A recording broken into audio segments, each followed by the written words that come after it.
Hi scholars, it's Miss Anaya again, and today we are going to finish the second part of the chapter Miss Honey. So before I begin, to just remind you, at the point at where we stopped, we were learning that Matilda just got into kindergarten. She met her new teacher, Miss Honey, and Miss Honey has been amazed by her intelligence.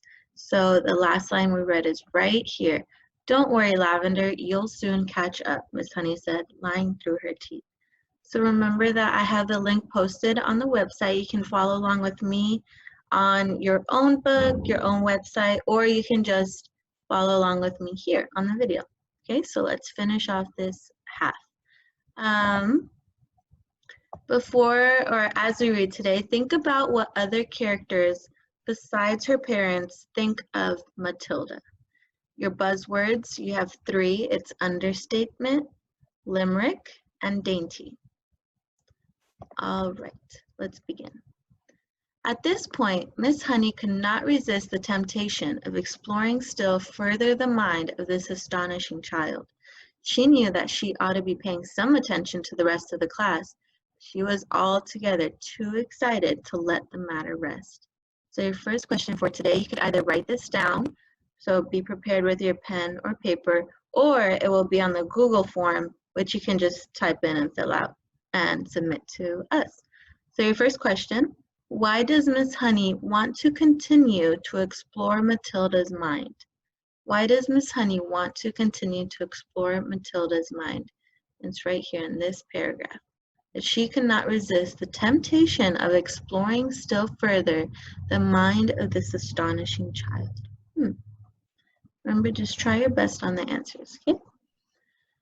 Well, she said, pretending to address the whole class, let us leave sums for the moment and see if any of you have begun to learn to spell. Hands up, anyone who can spell cat. Remember, they're 5 years old. They're in kindergarten. 3 hands went up.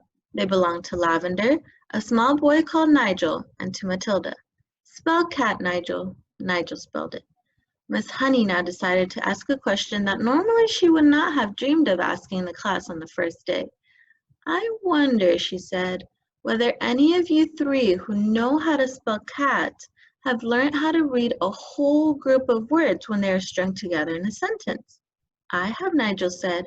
So have I, Lavender said. Miss Honey went to the blackboard and wrote with her white chalk the sentence, I have already begun to learn how to read long sentences.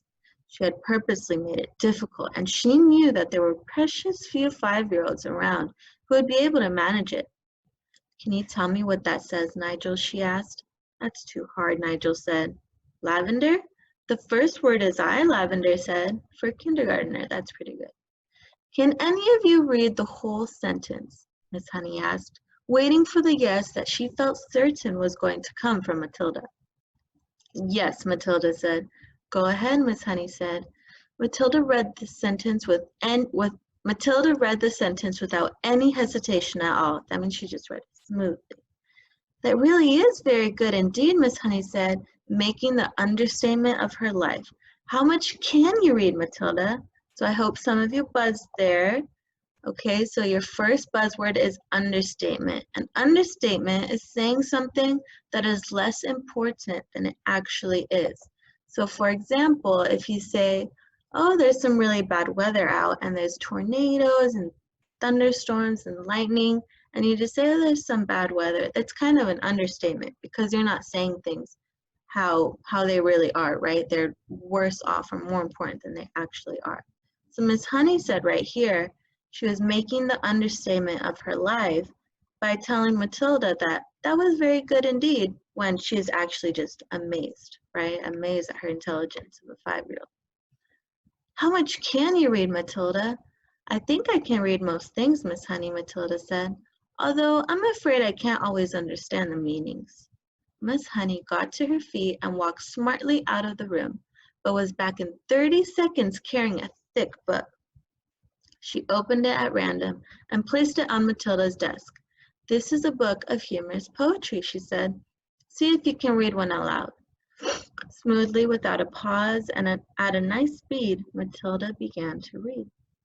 An epicure dining at Crewe found a rather large mouse in a stew. cried the waiter. "Don't shout and wave it about, or the rest will be wanting one too." Several children saw the funny side of the rhyme and laughed. Miss Honey said, "Do you know what an epicure is, Matilda?" "It is someone who is dainty with his eating," Matilda said. So that was another buzzword. Good job to those scholars who buzzed. Dainty just means someone's difficult to please. So if someone is dainty with their eating, that means they need to eat really good food, really well prepared, fancy food. So if you're dainty with your eating, you're just really kind of hard to please. That is correct, Miss Honey said. And do you happen to know what that particular type of poetry is called? It's called a limerick, Matilda said. That's a lovely one. It's so funny. So that was your last buzzword for today, limerick. It's just kind of a funny short poem of 5 lines. So the example of the limerick is right here, right? So you see 1, 2, 3 short, or yeah, three rhymes. Oh, sorry, 3 lines that rhyme, and then 2 over here that also rhyme. Okay, so there are 5 altogether. That's a lovely one. It's so funny.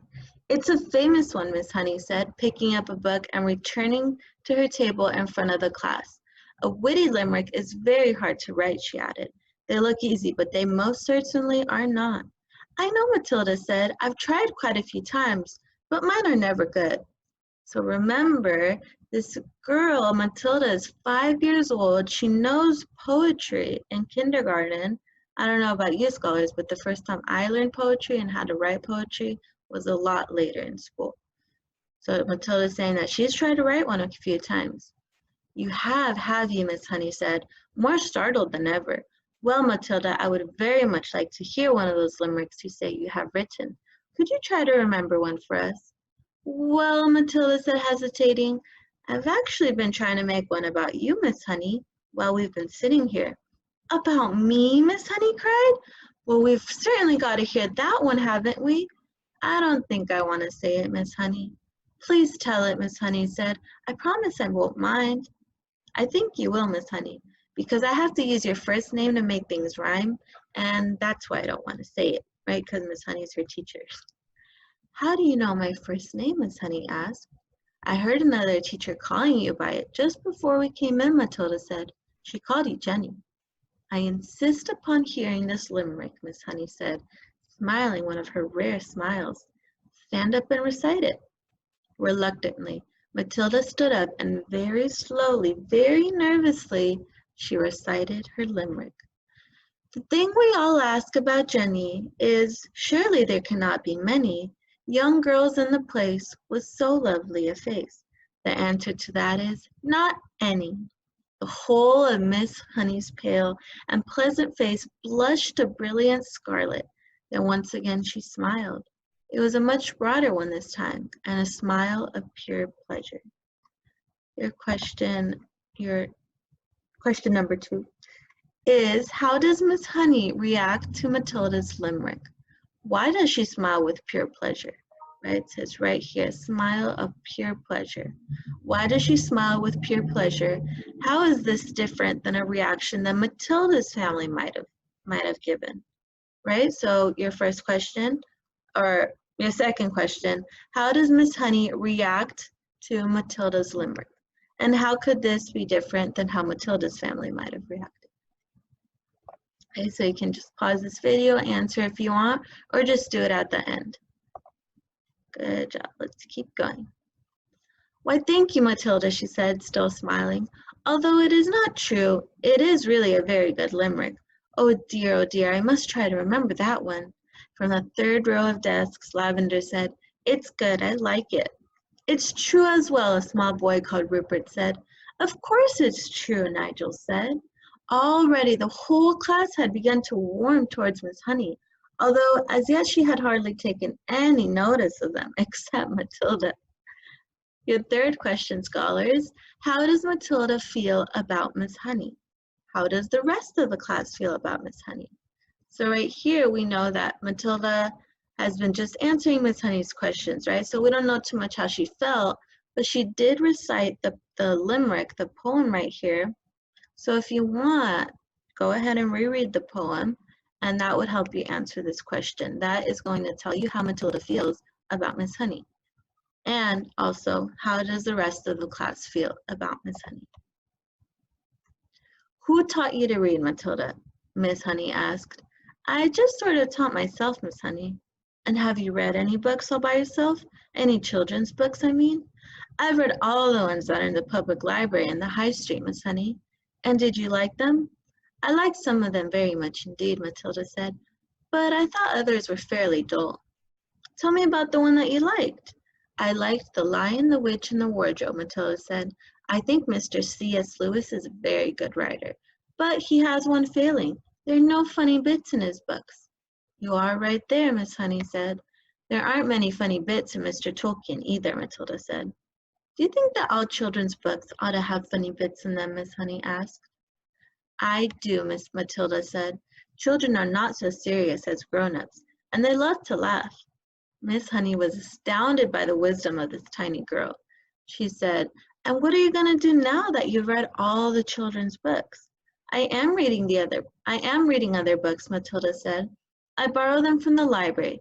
Mrs. Phelps is very kind to me. She helps me to choose them.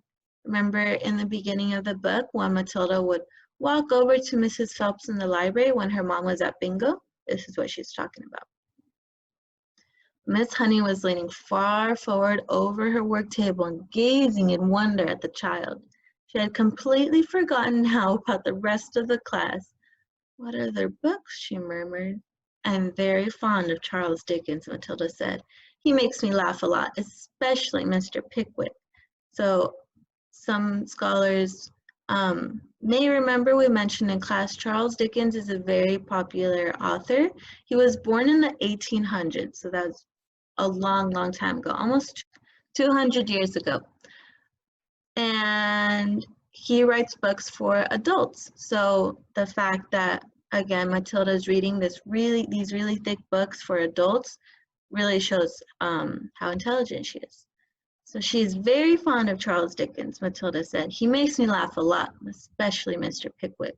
At that moment, the bell in the corridor sounded for the end of class. All right, scholars, so remember you have 3 questions that you need to answer, whether it's on paper, you take a picture, send it to your teacher so you can get credit for it, or on a Google form that is going to be linked under this video and on the website. Make sure to have your big idea, right? So what we read in this chapter, you can go ahead and read part 1 of this chapter if you want to refresh your brain. So just make sure that you have those 3 questions, your big idea, and you tune in for the next chapter. Bye guys, hope you enjoyed this.